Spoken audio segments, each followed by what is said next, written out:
자, 다음은 민말의 집 신경 A와 B의 흥분 전도와 전달에 대한 자료이다.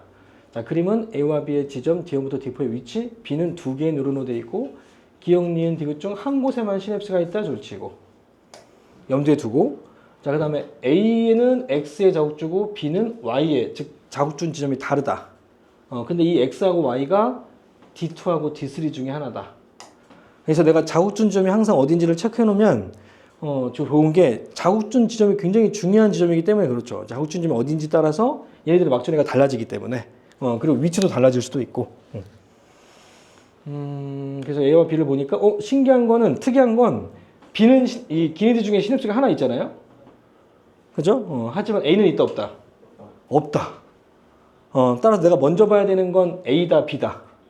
A다. 근데 A에서 자국준점이 D2일 때랑 D3일 경우 생각할 수 있는데, 근데 D2라면 어떻게 돼?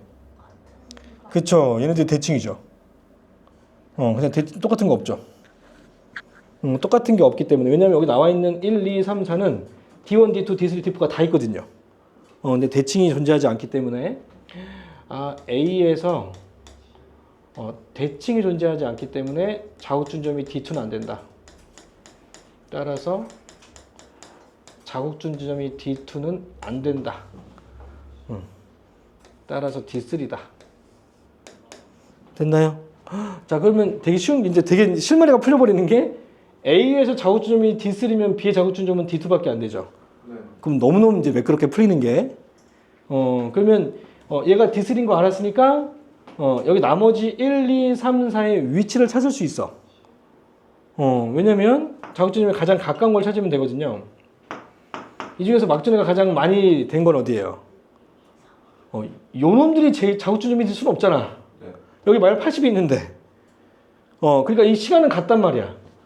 이 시간은 같기 때문에 속도가 달라도 자국준 지점의 막전이는 같지. 근데 지금 B에 80이 있잖아요. 그러면 80보다 지난 시간이 더 길어야지만 가능하다는 얘기잖아요. 그렇죠? 그러니까 여기는 80이 없기 때문에 이 70이 바로 가능한 지점밖에 안 되죠.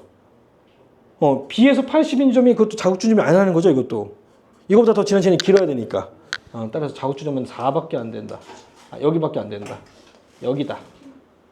알겠니? 그러면 B도 자국준점이 막전이가 몇이어야 돼요? 그치, 70 되는 거 이거밖에 없죠. 그러니까 여기가 자국준점이라는 거죠. 알겠죠? 그러니까 A에서 자국준점이 D3였으니까 여기가 D3고, B의 자국준점이 3였으니까 여기가 D2라는 걸 알 수 있겠다. 이어지니? 네.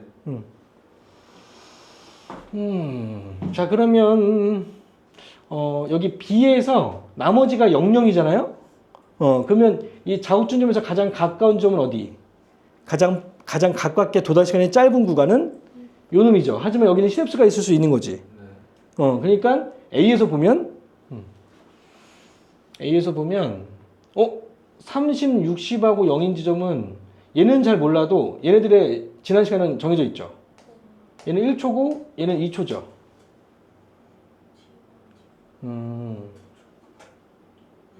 그 D3가 자국지점인 거 아니까 나머지의 그 거리 B를 구할 수 있어요. 거리의 비로. 지난 시간은 아니었어요. 근데 거리의 비로 해도 되고, 80, 00. 잠깐만. 그러면 위치를 좀 찾아보자. D3에서 얘가 D2로 제일 가까운 점인데, 여기서 A에서도 D3에서 제일 가까운 점은 D2잖아. 근데 이게 0이지. 그럼 이 0은 올라가야 돼, 내려가야 돼? 내려가야죠. 왜냐면 30도 있으니까. 얘보다는 지난 시간이 더 길어야 되니까. 그럼 얘가 2분의 5초라는 거 알 수 있겠니? 맞죠? 그러면 이 D2하고 그 다음으로 지난 시간이 긴 건 얘잖아? 그러면 여기서는 3cm가 떨어져 있고 여기는 6cm가 떨어져 있고 여기는 4cm니까 4cm가 떨어져 있는 게 그 다음 가까운 거지. 그놈이 요 놈이지. 따라서 여기가 D4고 여기가 D1인 걸 알 수 있겠다. 그래서 두 번째 단계는 얘네들의 위치를 찾는 거. 그러면 이제 뭘 이용해서 속도를 구할 수 있니? 거리와 시간이요. 그죠? 얘가 2분의 5초지. 그러면 D2하고 D1을 3가 이거니까 얘네 둘을 비교하면 되겠다. 얘네 둘. 얘네 둘을 비교하면 지난 시간에 몇 초 차이? 0.5초 차이. 얘네 둘은 지난 시간이 2분의 3초죠? 예. 근데 거리는 몇 센치? 3cm. 그럼 맞니? 이걸 몇 초 만에 이동? 그러니까 3cm를 2분의 3초만큼 이동했으니까 속도가 얼마? 아, 속도를 구할 수 있겠다. 아, 얘가 속도가 2였다까지. 됐나요? 오.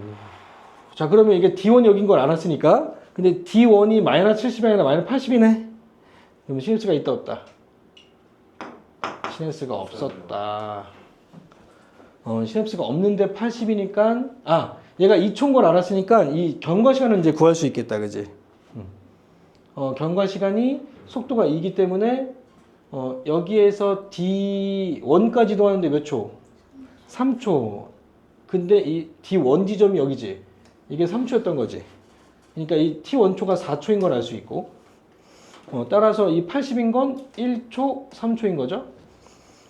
맞죠? 근데 D1이 3cm가 떨어져 있는데 1초 걸렸으니까 이 시냅스가 뒤쪽에 뭔가가 있을 테니까 시냅스 이전 뉴런의 속도는 얼마?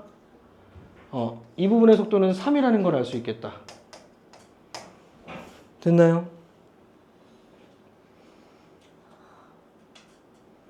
그럼 나머지는 빵빵이잖아요? 이 빵빵이니까 이 두 지점 사이의 시간차는 몇 초? 1초죠. 하나는 2분의 3초고 하나는 2분의 5초니까 1초 차이 나죠? 1초 차이가 나는데 거리는 몇 cm? 4cm. 그럼 속도는 얼마? 4라는 걸 알 수 있겠다. 속도가 4cm/ms이다. 그러니까 지금 B는 뉴런이 두 개로 되어 있다고. 그럼 앞에 있는 뉴런은 속도가 3이라는 걸 구했죠? 그러면 시냅스 후에 있는 뉴런은 속도가 4라는 걸 구했다고요. 이해됐니? 자, 그러면 정상적이라면 여기 만약에 시냅스가 만약에 니 안에 없다면 자구준점인 D2에서 D3는 도달시간이 몇 초 걸려? 그쵸. 얘는 4분의 3초 걸리고 전체 시간이 4초니까 16에서 빼면 4분의 16이네? 13이네? 안 나오죠? 4분의 13이면 0이 나올 수가 없죠? 따라서 시냅스가 있겠다라는 걸 알 수 있죠. 그래서 여기 시냅스가 있었구나. 여기는 시냅스가 없겠다. 알겠니? 그래서 시냅스가 없는 이 두 지점은 속도가 4고. 됐니?